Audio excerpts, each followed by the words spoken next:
છોટાઉદેપુરમાં તાલુકા પંચાયતના પ્રમુખ અને ઉપપ્રમુખની ચૂંટણી દરમિયાન સરઘસ કાઢીને જાહેરનામાનો ભંગ કરવામાં આવ્યો હોવાનો આક્ષેપ સામે આવ્યો છે। આ મામલે આમ આદમી પાર્ટી દ્વારા છોટાઉદેપુર પોલીસ મથકે ફરિયાદ નોંધાવવામાં આવી છે। ફરિયાદમાં છોટાઉદેપુર સાંસદ જસુ રાઠવા અને તેમના પુત્ર સંગ્રામસિંહ રાઠવા પર ચૂંટણી પ્રક્રિયા દરમિયાન નિયમોના ઉલ્લંઘનનો આરોપ લગાવવામાં આવ્યો છે। ઘટનાને લઈને વિસ્તારમાં રાજકીય તણાવનો માહોલ સર્જાયો છે।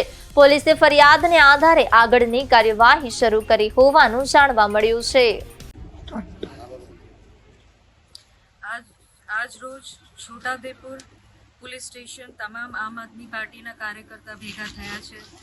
એક વિડીયોમાં અમે જોયું છે કે છોટાઉદેપુર જિલ્લાના સાંસદ જે પાર્લિયામેન્ટરી લેવલનો માણસ કહેવાય, જે લોક જનતાનો પ્રતિનિધિ છે, એ જાહેરમાં બંદૂક લઈને વટ બતાવે છે।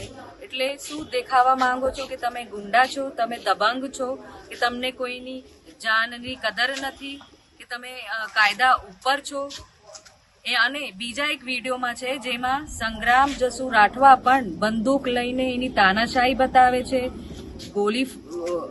ગોળી પણ ચલાવે છે। એ જાહેર વિડીયો પણ છે અને જાહેરનામાનો ભંગ પણ કરેલું છે। તો પોલીસને હું કહેવા માંગુ છું કે તમે કાયદેસર FIR કરો, કેમ કે તમે ખોટી રીતે ના કરતા કેસોમાં FIR કરો છો તો આ તો જાહેર નિયમનું ઉલ્લંઘન છે।